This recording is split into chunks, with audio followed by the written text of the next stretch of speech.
Okay, we are live, but we must let it breathe just for a moment here. Let's bring on Facebook, and we will react from the gut. That's what we'll do.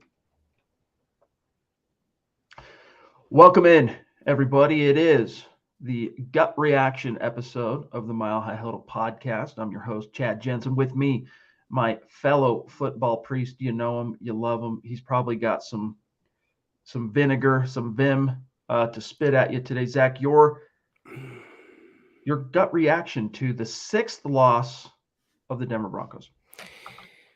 I was just telling Scott like a minute ago, it's not even funny anymore. It's not even where the point I can go on some rant about it anymore. It's pathetic. It's a disgrace to the name of football what the Broncos are putting out there week in and week out. The offensive line play injuries had something to do with it, but the offensive linemen they have out there are just not good enough. Russ holding on to the ball.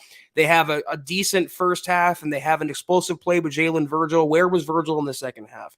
Why are the Broncos, like you tweeted, Chad, why are they running a quarterback sneak with a rookie center in front of Russell Wilson? It's just week in and week out coaching incompetence and player incompetence on the field. And this is what I'm talking about. We had our roundtable. You felt a Broncos victory. I said, I'll believe it when I see it. It's one thing to squeak past the Jaguars. It's another to take on the Titans, who are a much better team. And Titans didn't have their best game. They were also beat up a little bit too, but the Broncos just were the Broncos. I'm going to rattle off the points per game this season for Nathaniel Hackett and $250 million quarterback Russell Wilson. 16, 16, 11, 23, 9, 16, 9, 21, and 10. 2 games out of 9 over 20 points. What more could you possibly say to that? Let me tell you something. Businessman, capitalist family like the Walton Penner Group, they're not going to suffer this. You know, it's like they said when they took over the team. Everybody's happy and excited. New ownership. This sword that had been hanging over Denver's head since Pat Bowlen got sick.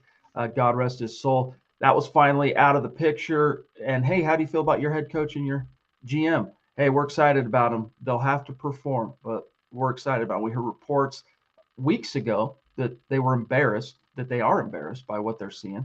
And it's even worse, Zach, the optics that get created by you move mountains, you give up massive volume of draft picks to acquire and players to acquire Russell Wilson.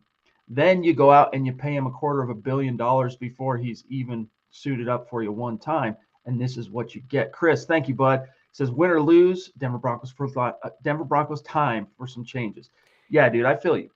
James, appreciate the super chat. Could have got the same player better from Drew Lock, Zach. This just in. All Broncos players injured going to the locker room. LOL. Yeah, I mean, we're all going to talk about what could have been with Drew or what could have been with Russ under different circumstances, but you can have Montana in his prime dropping back, and if you can't block him, if you're on Quinn Bailey and Wattenberg and Calvin Anderson, you're just not going to win many football games. So if anyone says the Broncos should not use every available resource in 2023, because by the way, guys, we can officially turn the page now to 2023. At 3-6, the Broncos are not making a playoff push. They would have to pretty much win out, and they can't score more than 10 points in a given game. So they have to use every resource, whether it's free agent dollars, whether it's draft picks. They have a first rounder now. It's like Broderick Jones, come on down. You're the newest Denver Bronco. They can't pinch pennies anymore. They can't wait anymore. As you saw today, it was an abomination. Russell Wilson was hit 18, 19 times? Your $250 million quarterback? Can't happen. For anyone, any quarterback. Deanna, thank you for that very, very generous super chat. We love you. We appreciate you. We'll keep an eye out for any of your comments / questions today, but that means a lot to us, helps us keep the lights on, especially when things aren't going so good with the Denver Broncos. I don't know, Zach. I feel you that the O-line thing has added insult to injury as far as the health problems there. Graham Glasgow, just when you got some hope that hey, things might start improving inside with Glasgow going in for Cushenberry, who was just way over his head. I think back to Peyton Manning, all right, and Super Bowl 50. How many day one starters were on the Super Bowl 50 offensive line in the starting lineup? And I'm not trying to compare Russ to Peyton Manning per se. All I'm getting at is elite quarterbacks rise above it. Elite quarterbacks overcome it. Elite quarterbacks anticipate as part of their preparation, as part of their game plan. They recognize, hey, imperfect conditions. I know this guy, he's a little green. He tends to give up pressure inside, so that means I'm going to do this, that, and the other. You're not seeing any of that. Like Russell Wilson, dude, is one of the biggest lemons ever sold to the Denver Broncos all time, and that's saying something. James Webb, what's good, big dog? He says, who fills in if Luke Wattenberg goes down? Kendall Hinton? Yeah, Kendall Hinton can do a lot of things, dude. Emergency Q, wide receiver, emergency center. Yeah, I mean, the thing about, I admit Russ held on to the ball too long. And I admit that some of the sacks the Broncos have given up have been on Russell Wilson. It's always been part of his game. But my comeback to you is the same as always. He's not Peyton Manning. And we can't expect Russell Wilson to be Peyton Manning. I never did. I mean, Peyton Manning's in a class of his own with Tom Brady, the Montanas. Russell Wilson is in a great class, but just a tick below that. And when you're constantly, as soon as you get the ball in your hands, you're running for your life. No quarterback, as good as they can be, would succeed back there. In the same way that Tom Brady answered the age-old question of who was it? Was it the coach or was it the quarterback for those New England dynasties and that reign of dominance? Russell Wilson has answered that pretty easily for the Seattle Seahawks reign with Pete Carroll, and that is, was the coaching more so than the quarterback. Now, I'm not trying to take away anything from what Russ did as a Seahawk, yada, yada, yada. I'm just telling you, this dude, he either regressed in a big bad way, was being propped up for a year or two by Seattle in somehow, some way, or just straight up like, this is the worst possible place a quarterback like Russ could have landed as far as the coaching staff that he landed with. FA, this is a newer name. What's going on, dude? Thank you. Very generous. Throwing down from the top rope, dude. Seriously. Hats off. Appreciate you, big dog. Thank you, buddy. He says, hello, guys. I finally caught you live. Always watch after the fact. Every time I watch this offense, I want to puke. Leave Nathaniel Hackett in Tennessee. How did the offense get this bad? And that's something I was saying to Scott before we went live is, look, this is as bad of an offense as we've ever seen post Super Bowl 50. It's as bad as the Joe Flacco offense. It's as bad as the Drew Lock iterations. And Case Keenum's offense was better than this. Trevor Siemian was better than this. Zach, how you rattled off Denver scoring totals in its 9 games this season. This is so bad. And that's why it's like, how do you survive this? How does a head coach survive this? I mean, we're a long ways away from that sword falling, the axe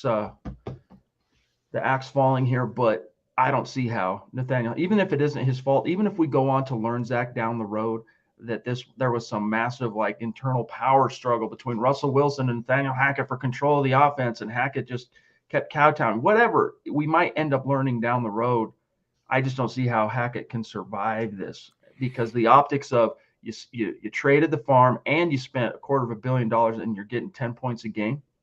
10 points a game. Sorry, dude.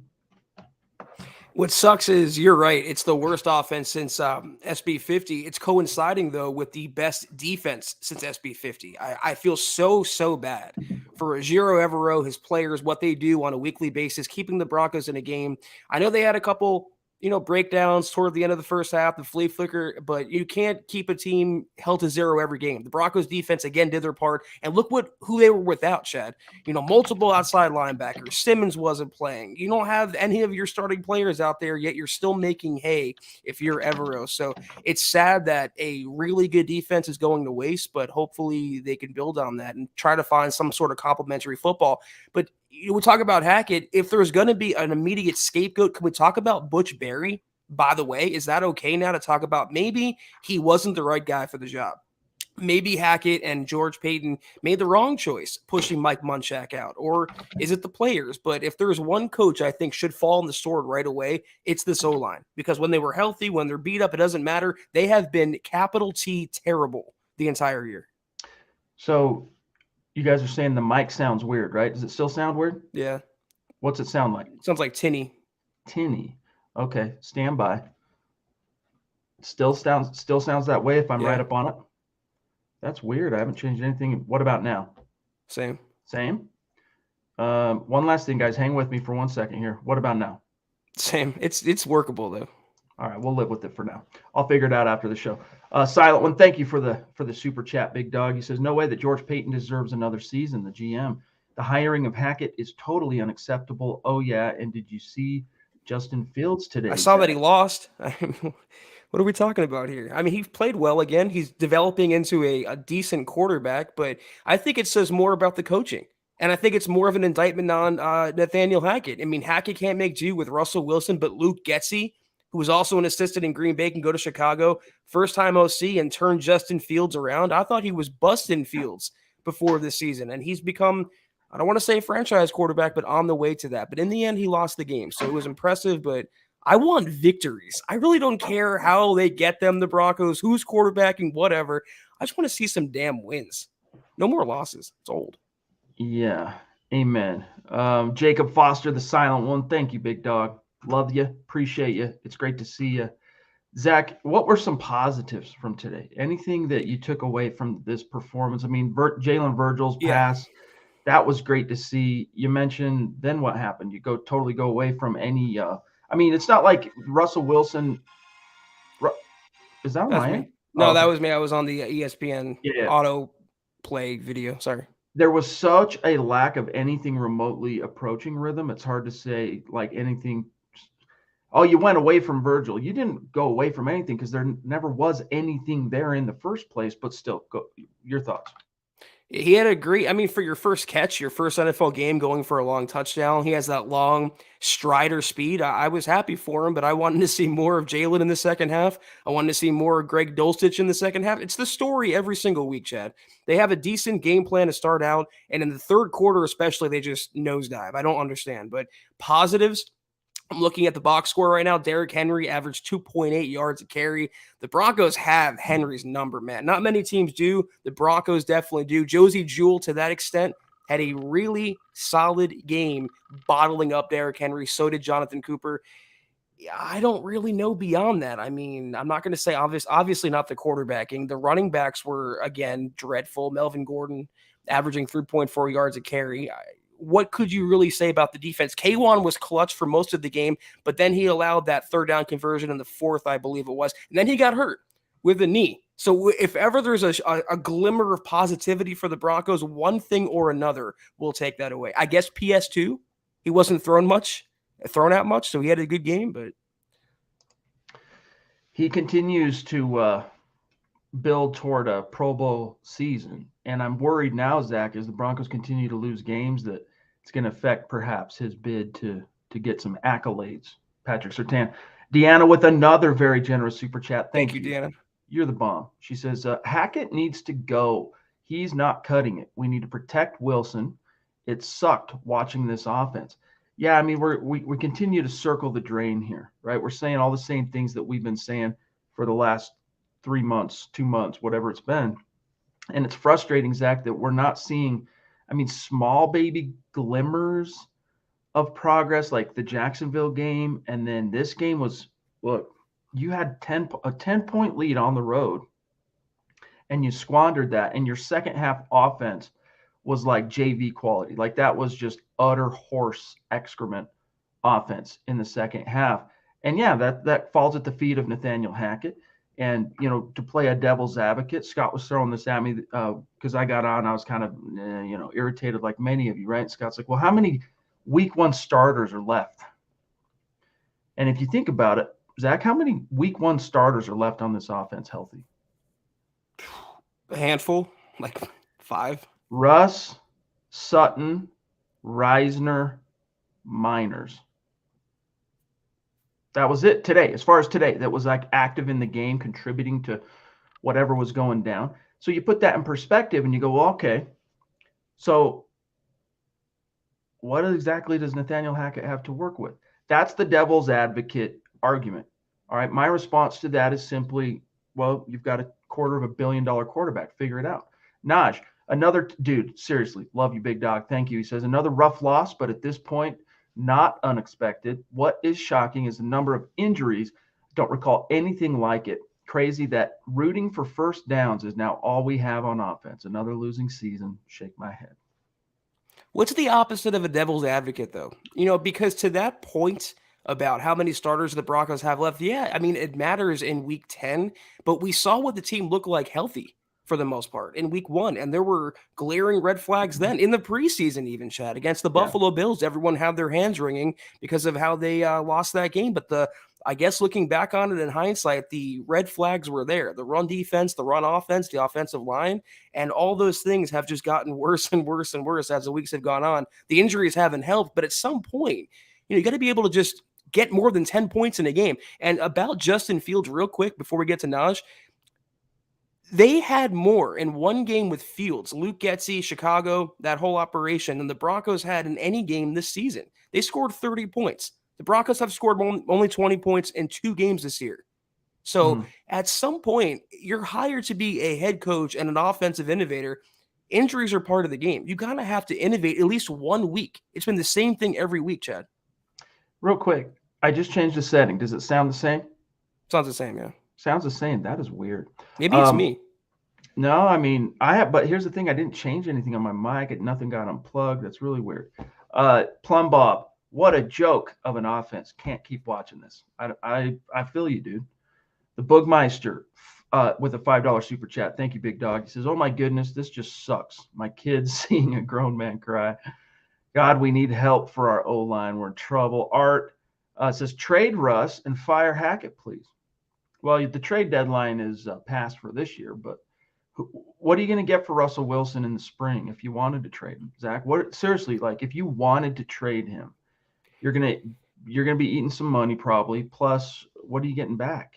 I mean, what's he worth now? This is one of those situations where the Broncos are stuck with him. That's why you have to put yourself in the mindset as far as, how do you solve for this particular problem? You got to put yourself in the mindset, Zach, of what do we do to get the most out of Russ? What do we do to maximize this investment? What do we got to do? If you make the focus on teaming Russ up with the right coach for Russ, and not a Russell Wilson handpicked coach, right? But you find the right coach for Russ, you might still be able to salvage it because this dude did build a Hall of Fame resume for the past 10 years. And as much as I might joke about, Pete Carroll answered it, that it was all about the coaching, not the quarterback in Seattle. Russell Wilson has always been a very good, savvy, smart quarterback, stingy with the ball, doesn't get loosey-goosey. How many loosey-goosey passes from Russ did you see today? And I'm not talking about just the ones that the gimme passes that were off target. I'm just talking about wild throws that probably should have been picked off. You never saw that kind. Never is an absolute. Rarely did you see that kind of stuff from Russ then. And I got to think that it has something to do, Zach, with the power dynamic at play. At Dove Valley, I think Russell Wilson is the head coach and quarterback.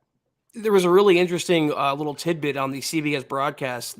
Russell Wilson apparently told the announcing crew that he wants to go more up tempo more often. He feels more comfortable. And what did the announcers say right after that? Next breath, we haven't seen that much from the Broncos today. It's like what's going on there? Whose offense is it? And I feel like if you have 2 chefs, you don't have one, as the old adage goes about a quarterback, Chad. You have to have one prevailing voice. So they can work in unison, but the playbook still obviously is not where it needs to be because Russell Wilson, for the most part, does not look comfortable. About his contract, though, they're not going to trade him. We can stop talking about that in the offseason. It's not going to happen. I will go far as to say he's radioactive. It's one thing to trade a expensive quarterback. It's another thing to trade an expensive, bad quarterback. And right now, Russell Wilson is playing pretty poor football. No one would take on the monstrous cap hit. I think Scott put it in the side chat, $107 million in dead money the Broncos would eat. It's not going to happen. The Broncos are stuck with Wilson, though they're not necessarily stuck with Hackett. That's the best way to put it. And that's why, don't be surprised if everybody not named Wilson gets fired in that building after this season. If it continues to trend in this direction, don't be surprised. Wero, good to see you, big dog. Looks like you got your stuff, huh? Awesome to see. Love it. Love it.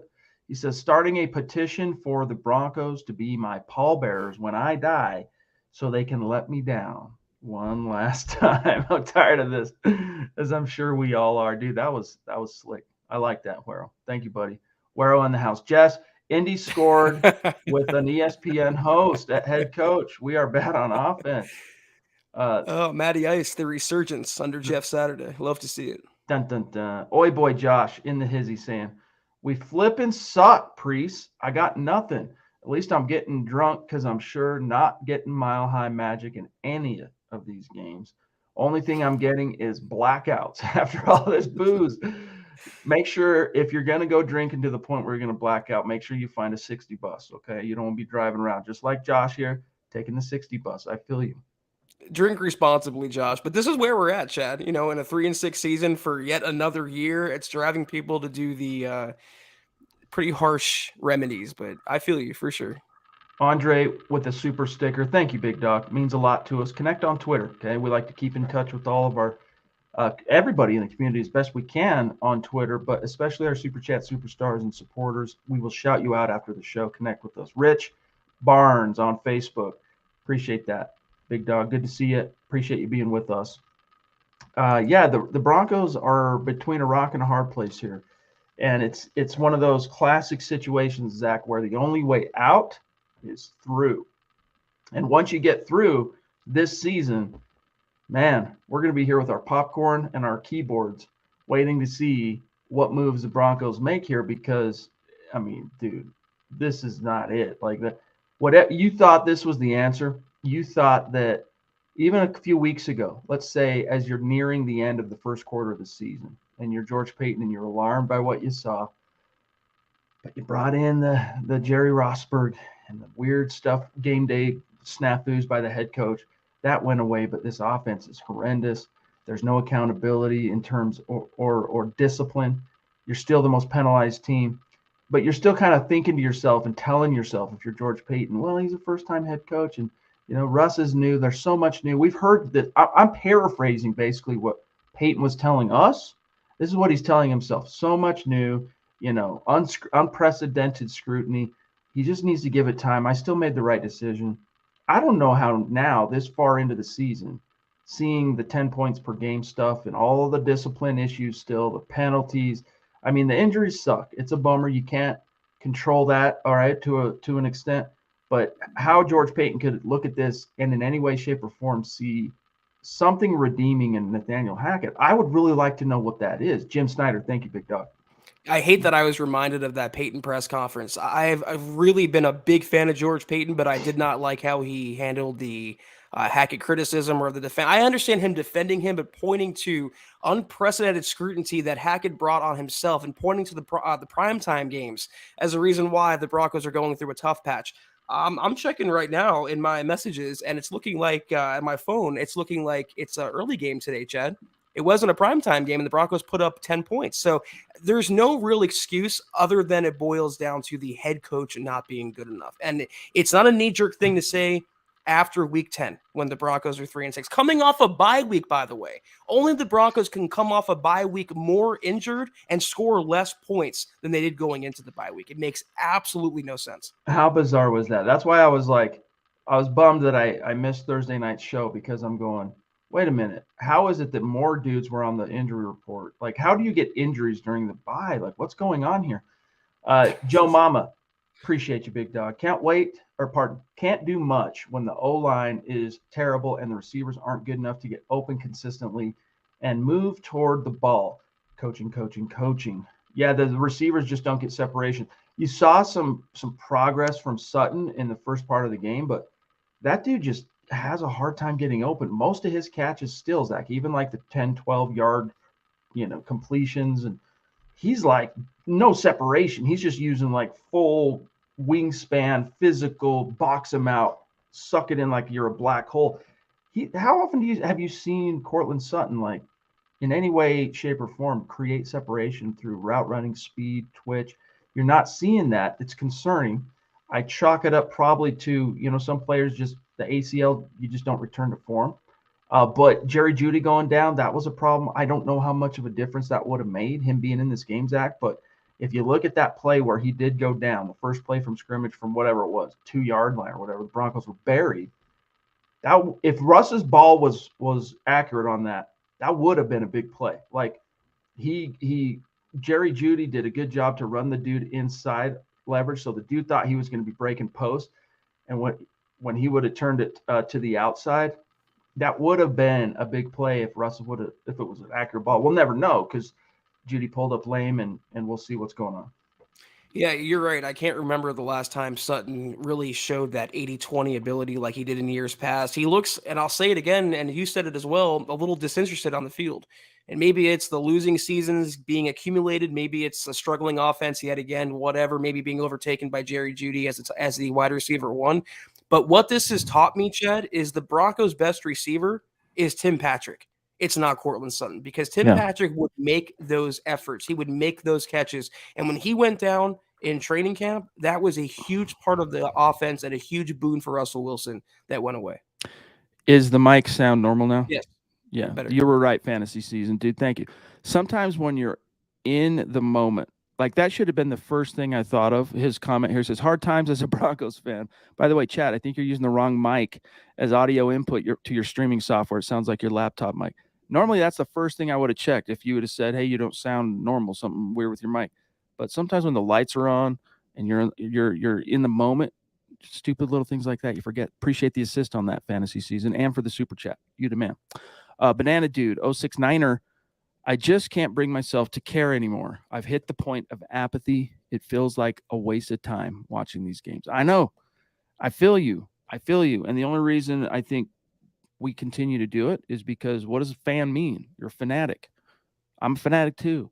I look forward to this, even in the depredations, the worst of the worst. Zach, post Super Bowl 50, what have you had to look forward to? By the time you get to November, I mean, it's nothing, right? Since January of well, I'll just say since Super Bowl 50, by the time you get to November, it's Quayton's on your Denver Broncos. So why do I still look forward to watching these games? It's our job. I'm a sucker for I don't know. I'm a masochist. I don't know. Yes, it is our job, but I still look forward to it. I'm not lying. I still like wake up Sunday morning, pep in my step. Broncos are on today. Yo, stoked. And I know it's going to be a scheisse show. Okay, it's going to be a crap show. I know that, but I still look forward to it for dadgum's sake. Dropping German profanity in the podcast. That's where we are, Chad, as a collective. I wonder if the algo bots will catch that. I don't know. Probably not. No. And to me, in my opinion, in my experience, personally, there's no levels of apathy. I feel like, it's if you get to that point and you don't even have hate anymore or anger or whatever, bitterness, if you get to apathy, it's going to take a hard climb to get out of that and go back to positivity or even being neutral. So I don't blame anyone. It's been the same thing every single year, almost the same week. We've watched the same movie, Chad. We know how it ends. We know every line, every piece of dialogue, every scene, and we're just glued to the silver screen every week watching it. It's like torture almost. It would have been cool to see, Greg Dulcich, a lot's been made out of Greg Dulcich, and you're starting to see Russell Wilson like really trying to go to him and looking to him first and foremost on his progressions. And they were out of sync today. They just couldn't quite connect on anything that might have been productive other than a couple of dump offs over the middle or what have you, Zach. But I like what I'm seeing from Dulcich. If he and Wilson can get on the same page, man, Patriot Tech says, got to get wide receivers who can create space. We need O-line. Should have kept our picks and Drew Lock. Results would have been the same. Yeah, maybe. I don't know, dude. It's like Drew Lock probably is laughing his butt off, though, up in Seattle right now.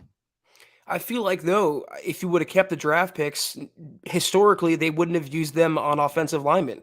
And that's what the Broncos need most right now is OL help. So if you had Drew Lock back there, Russell Wilson, Geno Smith, it doesn't matter when you can't protect the quarterback. That's the first order of business. And hopefully, even though it came in a loss and it's coming in a wasted season, it opened George Paton's eyes that he cannot neglect the OL any longer.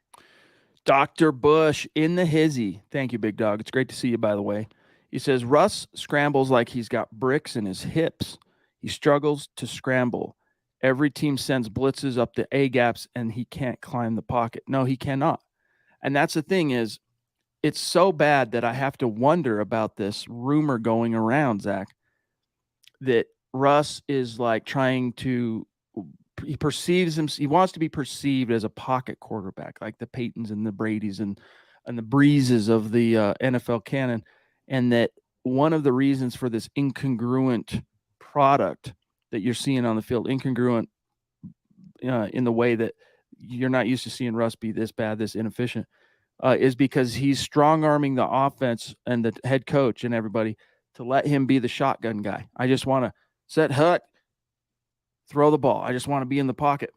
Well, I don't know. I don't know if that's how true that is, Zach, because he doesn't like to stay in the pocket.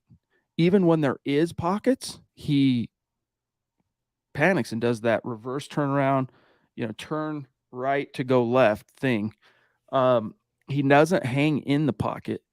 I have rarely seen him. I'm not going to say I haven't seen him. I haven't often seen him, Zach, climb the pocket when the edges start to collapse to buy that second or two.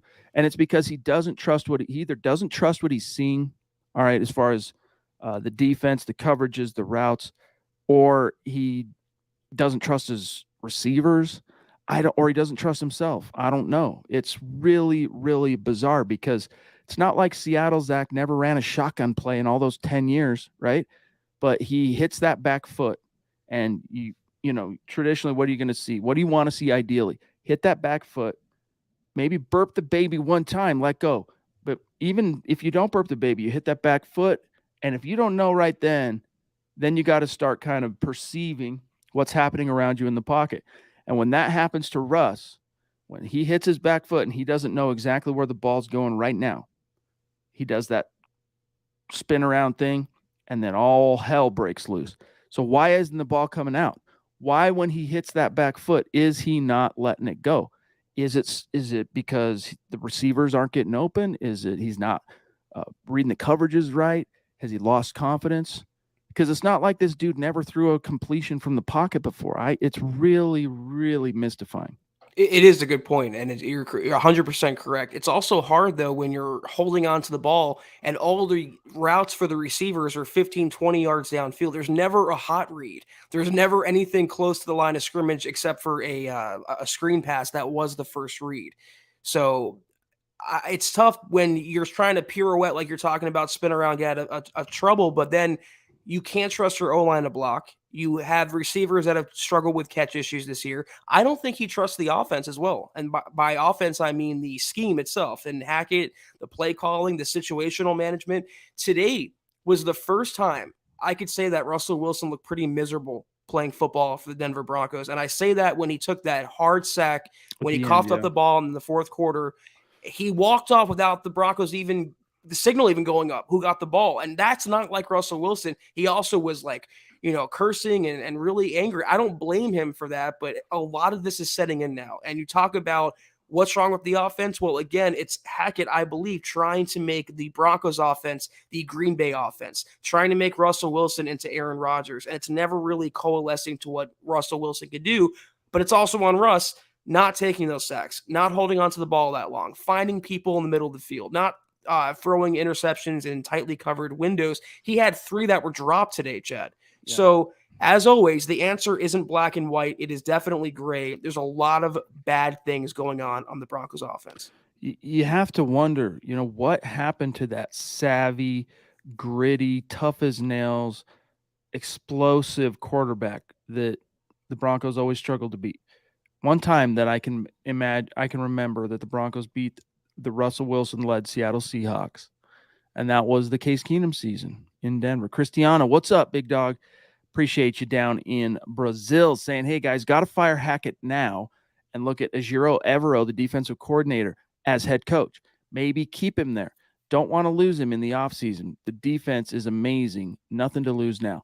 I don't think you'll lose Evero from like a team trying to swoop in and hire him as a head coach, because there hasn't been enough team success for that shine to really be attached to his name. People are noticing him. Don't get me wrong. The league is taking notice of Ejiro Evero and the work he's doing. I mean, today, Zach, what'd they limit Henry to? Derrick Henry at home was held to 53 yards rushing on damn near 20 attempts, 19 attempts, 2.8 yards per carry for the champ. So he's getting notice. I don't think you got to worry so much right now about losing Evero, but I'm not going to lie. What's the greatest measurement, Zach, of competence? Performance. right? So how you perform, that's a pretty damn good indicator of whether or not you're competent at your job. All right. So he's shown competence in that arena as a coordinator of the defense. Makes you wonder what kind of competence he might be able to then show as a head coach. Joel Katz, thank you, buddy, for that super chat. I don't think we're going to find out in this season, though. It's intriguing wondering what could be with Ejiro Evero, but taking an assistant, a position coach, or a coordinator and making him into a head coach. The Broncos have tried that now 3 separate times with Vic, VJ, and now Nathaniel Hackett. So you might want to just keep Evero on the defensive side of the ball, not to put too much on his plate.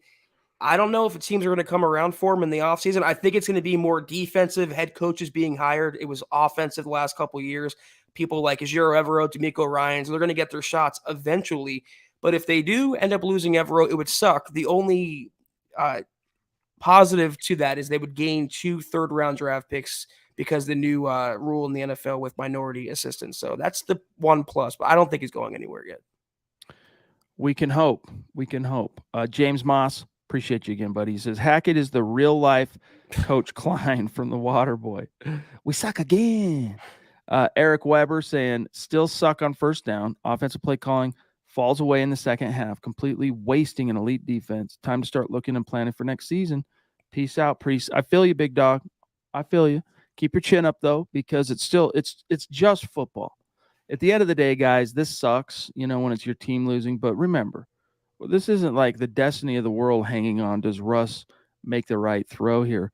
But it sometimes feels that way, right? We get so invested in what even when you're getting paid to cover the Denver Broncos, all right, and write about them, and make podcasts and videos, you still feel it. You hate to see it when the team not only loses, that's bad enough. You're like, whatever, but like makes a mockery of themselves. You hate to see it. It hurts, but you keep coming back. So, Eric, I hope you still keep coming back to because it's football, and we have a blast watching it, and we're going to have a blast talking about it, writing about it, podcasting about it, breaking it down, win, lose, or draw as this now torpedoed season marches on. Jacob Foster, again, you the man, big dog.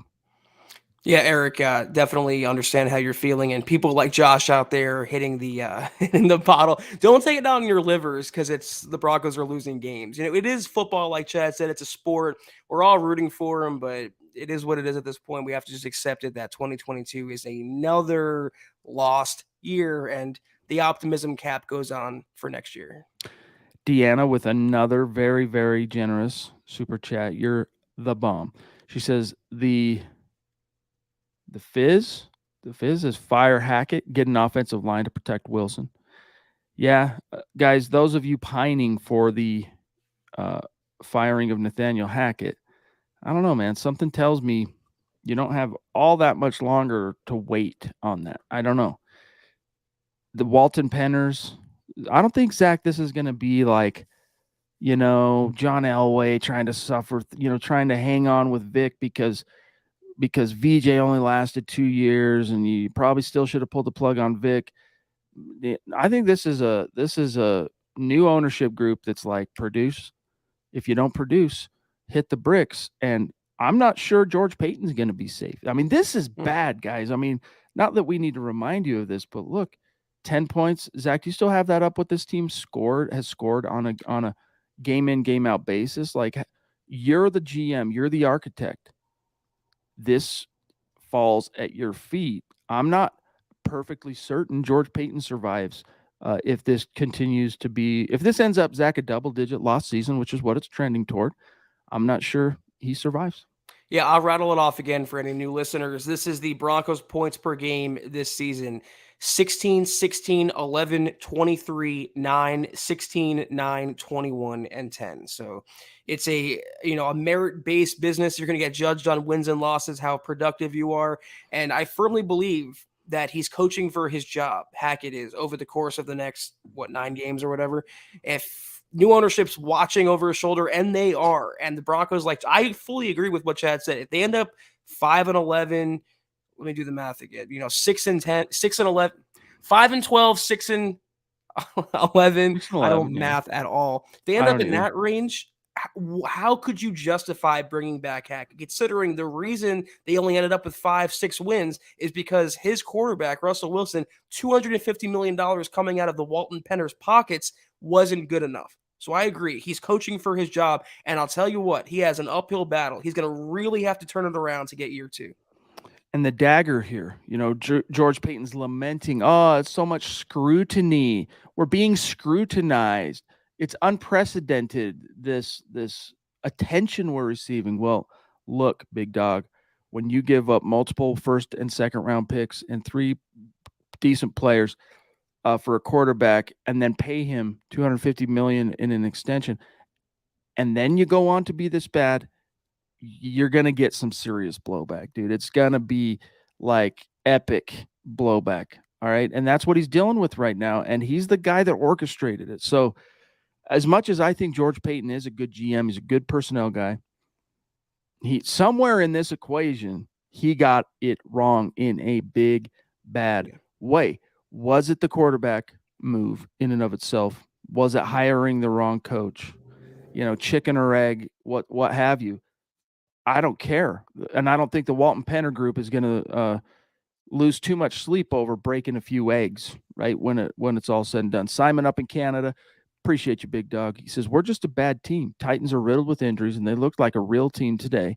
As we are married to Russ for the next few years, the next coaching staff and Russ need to click. Word. Yeah, we talked about it on Thursday. We went through the head-to-head, and I said this is a bad matchup for the Broncos. It's the reason why I picked them to lose the game. And the worst part of that matchup was at head coach. When it's Mike Vrabel versus Nathaniel Hackett, someone who always had the Titans up to play in Vrabel, despite injuries, other circumstances, whatever, even Malik Willis, when they started him, they put on a fight against Kansas City. He always has some discipline, good technique. I mean, just a terrific head coach. And he is the antithesis of what Nathaniel Hackett has brought to the table. Stumbling, bumbling, incompetent, just doesn't look like he wants to or knows what he's doing out there. Deer in the headlights. It's just the complete opposite. And that's where it starts. Coaching isn't just a meme or a t-shirt. It's the truth. It all starts there. And the Broncos, each and every week, because of Hackett, are at a major disadvantage. I like this, Zach, from Scott in the chat. Mr. Producer says, the owners are not gonna feel bad except when they sign that buyout check. Talking about firing Hackett, then they might feel bad. LOL. Yeah, but we're talking billion. Totally true. Billions. Whoops. Hit that again, Scott. Sorry. FA again, dude. Wow, bro. Thank you. Seriously, you are the man. We appreciate that. He says, so guys, is it really Hackett, Wilson, the O-line, or maybe the receivers aren't as good as we think? How the heck do you score 10 points against a team missing 6 defensive starters? Love you guys. We love you back, big dog. That is no lie. Send us a message, an email, okay? And we'll send you out a little thank you for your support tonight, FA. And hey, hope you can make more lives. Usually, exactly when we're going to be going live. It's if it's during the season, it's a Sunday immediately after the game, or Monday immediately after the game, or Thursday immediately after the game. Otherwise, if there's no game and it's Sunday, Monday, Thursday, it's 6 p.m. Mountain Time. So if maybe you're working or something, you can't watch us live. But either way, shoot us an email, milehighhuddle@gmail.com. Let us know your T-shirt size and your shipping address. We'll send you a little thank you for today. James Todd, what's up, big dog? Of all our games, every game, minus the Raiders one, has been a one-possession game. I'm sick of all these close games we can't win. Doesn't matter if we hold a team to 17 if we can only score 10. I know. And Zach, that's what was, when we had all the MHHers together and we were all there rocking at the stadium for week 3 against the Niners. And, at that point we had seen Russ twice, losing effort at the Seahawks, and then ugly performance against the Texans. But he had that one drive in the fourth quarter that was enough to win the game. And then he did that again with us in attendance at the Niners meet and greet game. And you're thinking, okay, so, it's not perfect, but at least we know this is a team where the defense keeps it close and the quarterback might be a little bit ugly in between, but in the fourth quarter, he'll get you what you need when the chips are down. It hasn't happened again since then. Hasn't happened again. Like even the Jacksonville game, not quite that way. Like he's been in multiple situations now since that Niners win, Russ, where he has had the opportunity, the ball at the end, to go down and make something happen, and he comes up short. So it's frustrating. Yeah, and to answer FA's question from the previous comment, it's has it happened? How do you only score 10 points? Well, you can't run the ball. You can't protect your quarterback. Your quarterback is missing receivers and holding on to the ball too long at certain times. You have an incompetent boob at head coach / OC. All those factors kind of marry together, and that's what you got today. That's why I'm telling you, the defense, I feel so sorry for them, and I'm sure they're getting more ticked off as the weeks go on, Chad, to bust their asses every single week and play lights out football for the most part. And the offense says, nah, you do it. We're not pulling our weight this week. It's going to be on you guys. If you want to win the game, go force a pick six or go return a fumble for a touchdown. That's going to wear on a team really fast. And I think we talked about it a few weeks ago, but the cracks in the foundation are definitely there. Deanna says, never seen so many injuries. Something maybe about the training. What do you guys think? Yes. Don't get us started, Deanna. We've been lamenting that the training, the conditioning, what have you. It's really a head scratcher, though, because as there's been enough seasons now under the belt of Lauren Landau to kind of be able to say, look, here's a resume of whether or not what you do works. All right. It obviously doesn't work. It's not working well. It's beyond the NFL mean in terms of injury frequency, severity, all that stuff. All right.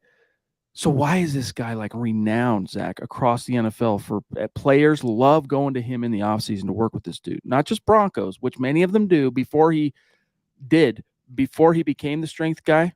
All right. Many Broncos, that's who they worked out with in the offseason. He was Denver located guy.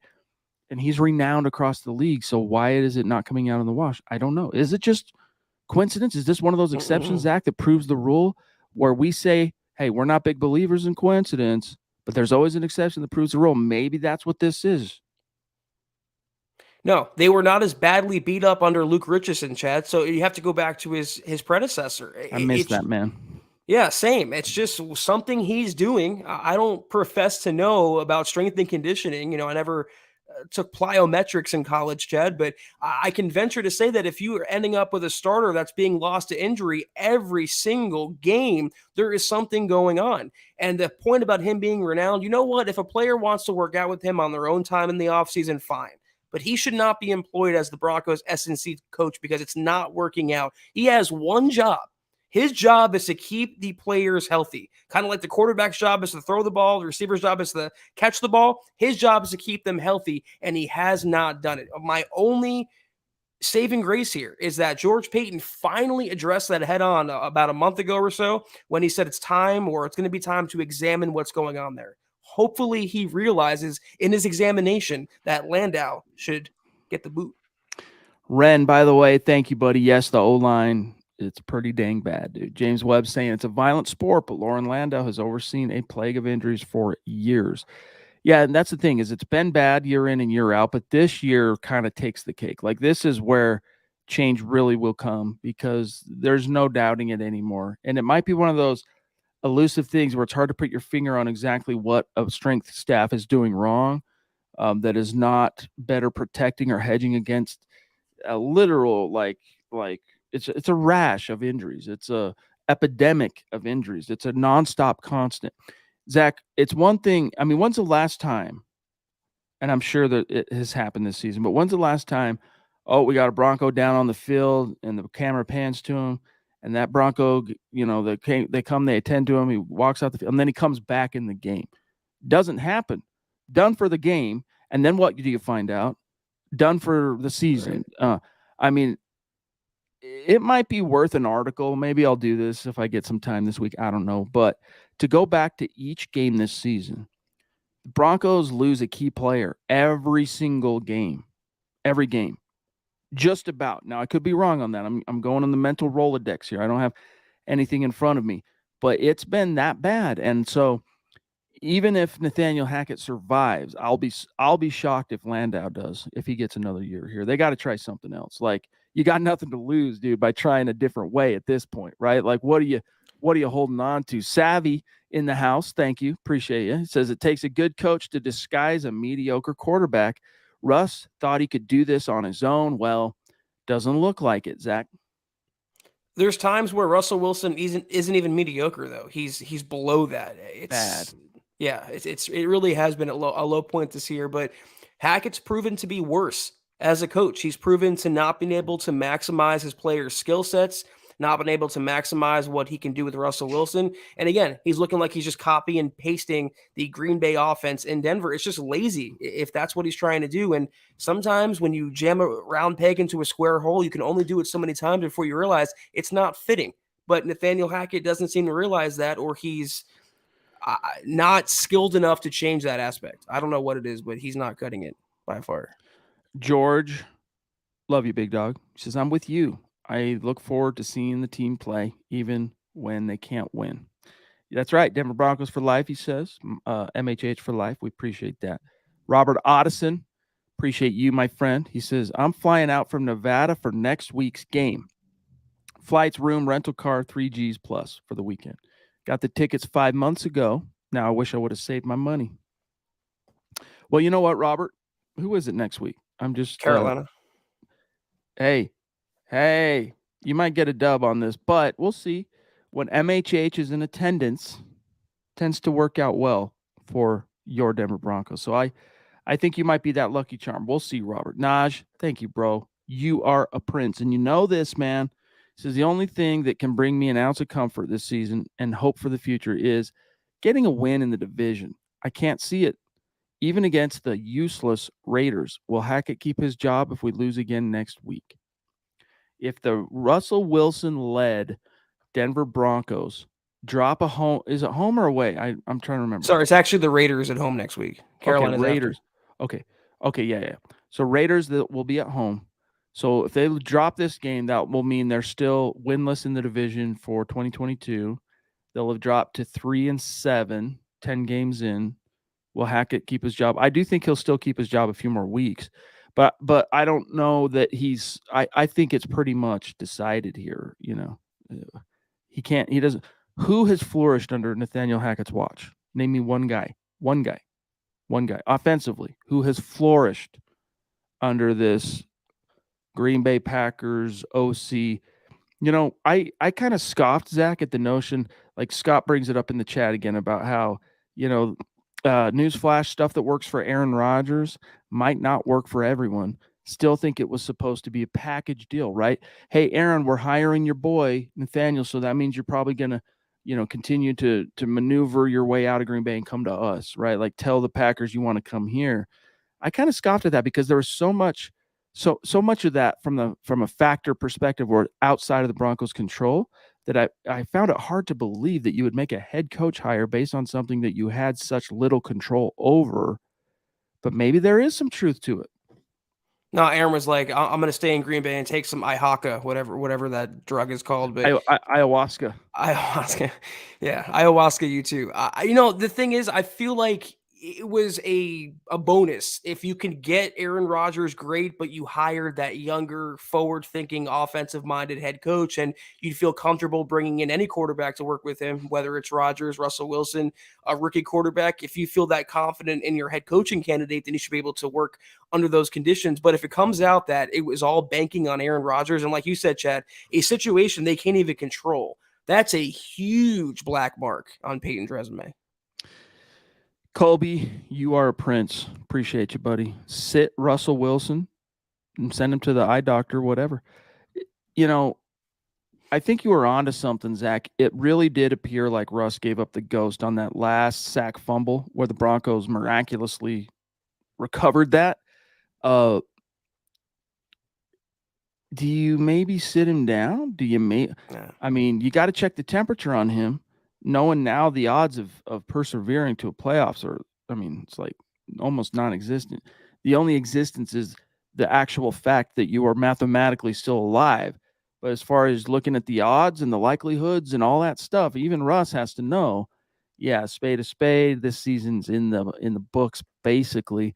And at what point does he disengage? At what point does he start thinking about protecting my body for the future? And then you see even worse erosion, erasure, regression, and it could really become a crap show. That's if Russell Wilson is not the guy that he bills himself to be, right? Russell Wilson bills himself as the guy that is going to fight thick or thin no matter what. I'm all in, whether we're going to the playoffs or not. I'm here, I'm doing it. But time will tell, because a lot of how he's sold himself to us, right, has really felt like fool's gold, and it's felt phony in many, many ways up to this point. Time will tell. I don't think how you can sit Russell Wilson unless he's hurt, because you have to glean from this point forward to the end of the season what you have in him and what you have in him paired with Nathaniel Hackett. And you have to make your conclusion based on the sample size of an entire season or most of it and go from there. So they're stuck with Russell Wilson, but not necessarily with Hackett. So he's going to play for as long as he's healthy, and hopefully he'll put out some good tape for either Hackett or his next head coach. Ben Wallman, by the way, we're at 55 minutes, and we got a little bit more time, but we're going to have to start signing off here soon. So any burning topics in your mind, get them in the chat. And if you haven't, guys, make sure you like the video. Please do it. It's a small thing you can do to help us, especially YouTube, Facebook.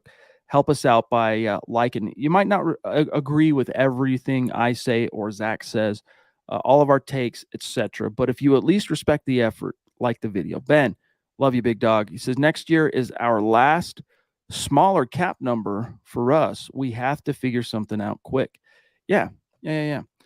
That's why if you really want to maximize it, you make a coaching change. Because I understand, Zach, the people that say, well, but whoever that next coach is, they're going to have to go through a trial and error feeling out process with Russ. And now you're looking at another lost season. Well, if you make the wrong coaching hire, yes. Here's the problem. I don't want to have to fire Nathaniel Hackett, but I have not seen literally one redeeming thing about him as a head coach, with the exception of the Ejiro Evero hire. That's it. That's sad, dude. When you're 10 games into a season, the only positive thing you can say about your head coach is that he hired the right defensive coordinator. Curtains. But he plays music at practice, and he likes to hug people. So there's that. I'm looking at over the cap right now. The Broncos are projected to have about $22.7 million in cap space for next season. What they can do in that year, 2023, is devote, like I said, every resource you can to building up that O-line. Because it's not going to matter if Russ is back there or any other quarterback. Today was an abomination. It was an embarrassment to see your quarterback, whoever it is, get hit 19 times. You don't see that in like D3 college football. It's pathetic. You don't see that unless it's Tom Brady going against the Denver Broncos in an AFC championship game. Dude, legend in the house. Kayaka. Yo, where you been, big dog? Zach and I have been crying ourselves to sleep saying we miss Kayaka. We missed that man's musk. Where's he been? In all seriousness, great to see you, big dog. Thank you for the super chat. Hope you've been well. He says, just replying to FA, it is all of the above. Talking about what is it about this team, right? That FA was saying. This team is awful. The team is awful. Missed you all. He says, aloha. Right back at you, big dog. Hope you've been well. Thanks, Kayaka. Deanna, we are a bad offensive team. Can't win if the O-line sucks. Put the money up to get the O-line. Keep saying the same thing. We need O-line. Still love my Broncos, but come on, man, Deanna. That's what, number 3 or 4 tonight. You are throwing down hard. You should shoot us an email as well. milehighhuddle@gmail. Let us send you a little thank you. That's big baller stuff. But yeah, the O-line, George Payton made a couple of tweaks. That's all he did in this offseason. He went and spent a ton of money and a ton of capital as far as draft picks and all that on Russell Wilson. And then he signed Billy Turner 1 year, $2.5 million. Re-signed Calvin Anderson 1 year, $2.5 million. Signed Tom Compton, who we have yet to see, 1 year, $2.5 million. Drafted Luke Wattenberg. Hey, that turned out to have been at least semi-helpful, Zach, because Wattenberg did play today.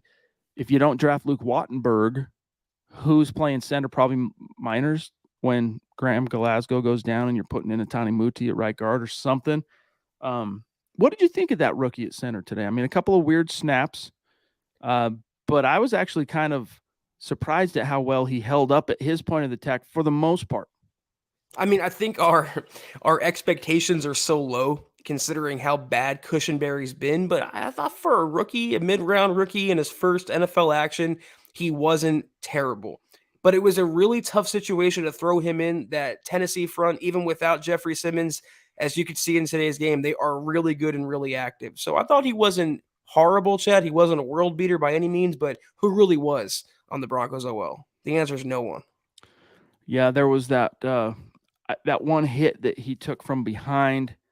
I'm trying to think where it was in the second half, but it was right at. It was like the second or it was like the third or fourth play after Wattenberg entered, and Russ got blindsided, and it was you could see Dalton Reisner like pushing like. It looked like Reisner was the one who gave up the pressure. It was that DeMarcus Walker sack, if I remember right. And then before Russ is even like whistled down, Reisner's yelling and gesticulating to someone. I couldn't quite tell if he was complaining and yelling at Calvin Anderson or if he was yelling at the rookie center. Anyone got some insight on that, I'd be down to hear what you think. But Damian Clark, Warren in the house. What's up, bro? He says, can we finally agree to fix the O-line? No more talk about QB play. We're losing in the trenches. Can't win with the O-line play we are getting, Zach.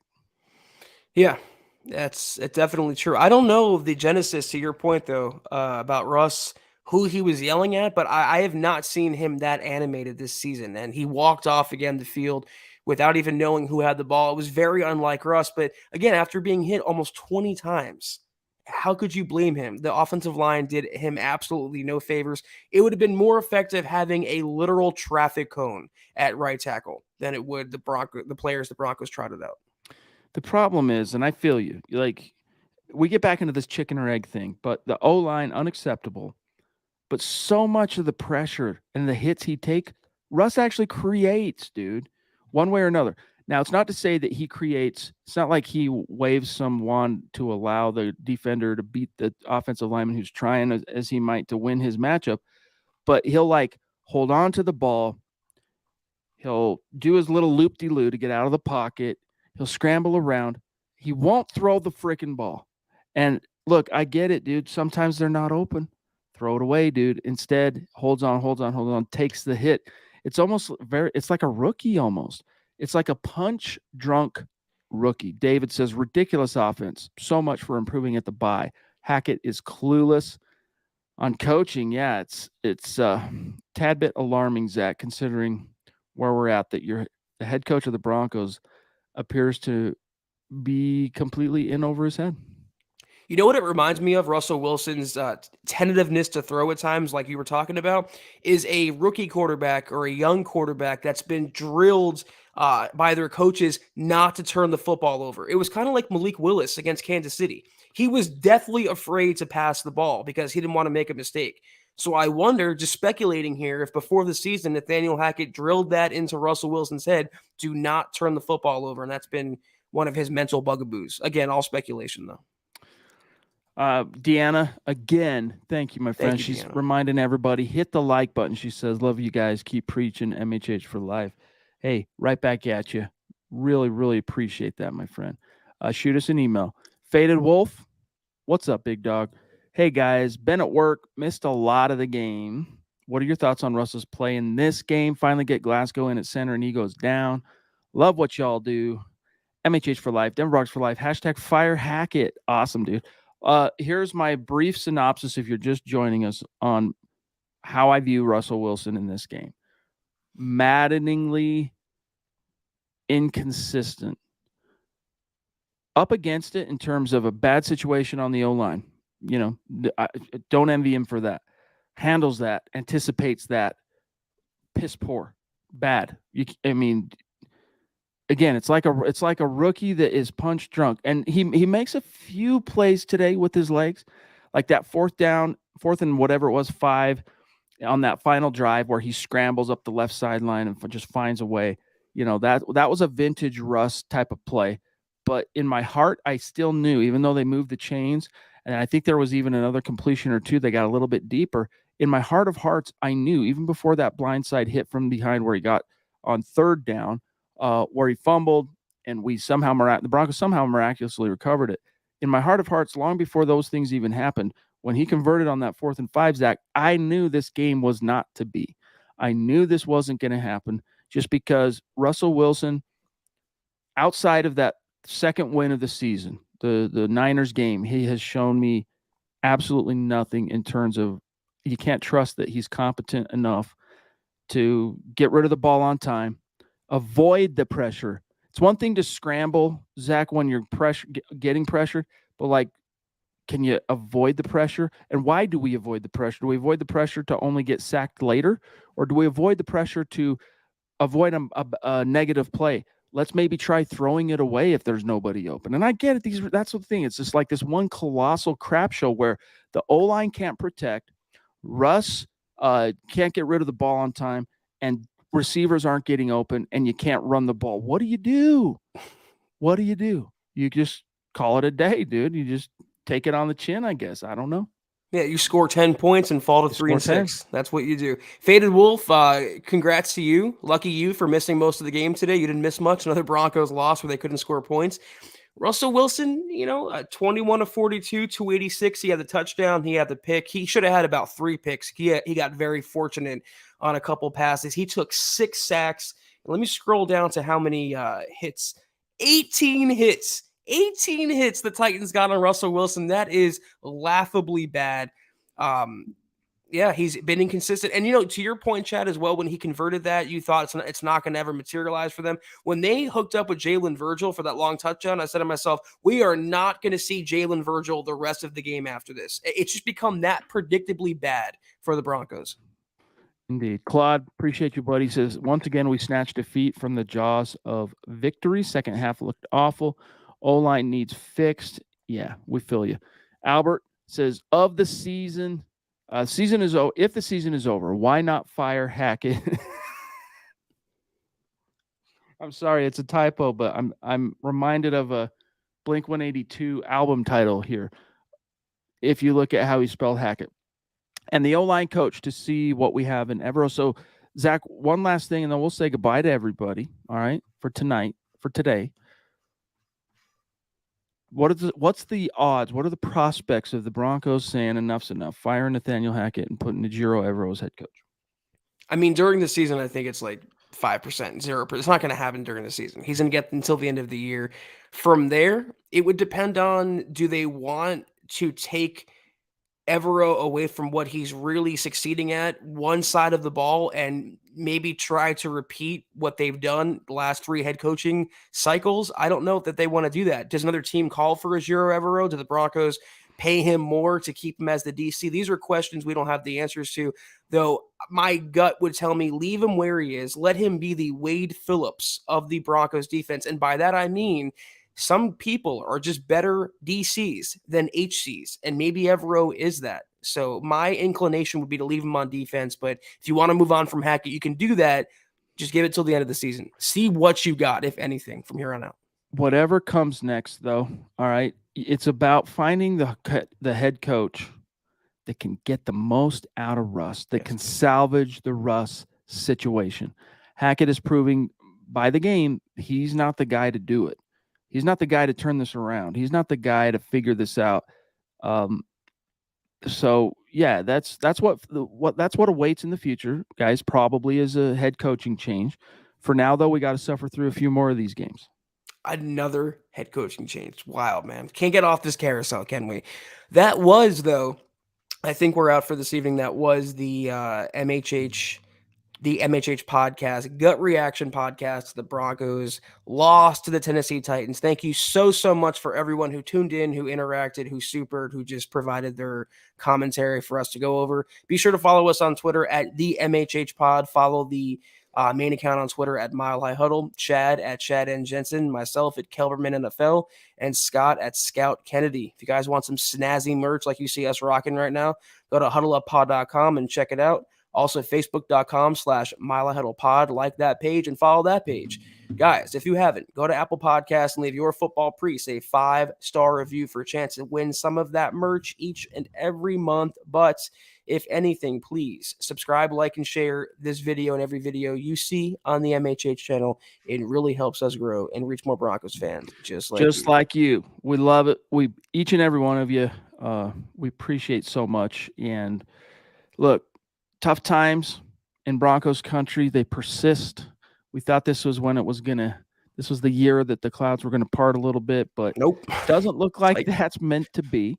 So, hey, we'll suffer through it as a collective. We'll suffer through it together. We shall commiserate and break down, project, fantasize about what could come next, what could be the next thing to fix this. But shout out to these great Super Chat superstars tonight, throwing down, supporting the cause here at MHH, helping us keep the lights on. Austin, Chris. Did we get Chris? We did get Chris. James Moss, James Webb, Silent One, Deanna throwing down, Plum Bob, the Boogmeister, Wero, pardon me, Jess C, Boy Boy, the Josh Meister, F.A. throwing down, Andre, Jim Snyder, appreciate you, Jim, Joe Mama, Fantasy Season, Banana Dude, who said, I just can't bring myself to care anymore. Yep, we feel you. Naj, legend, Patriot Tex, Dr. Bush, Cristiano, Joel Katz. Let's see, Simon up in Canada, Ren, Savvy, Kayaka, legendary figure, Damien, Faded Wolf, so many of you tonight. And then on Facebook, special unique shout out to Jacob Foster, some big boy stars today. Thank you, Jacob. Ben Wallman, Rich Barnes, Eric Weber, Colby C. Collier, and George Fox. Much love and respect. We'll see you tomorrow, gang. Take care, and as always, guys, go Broncos.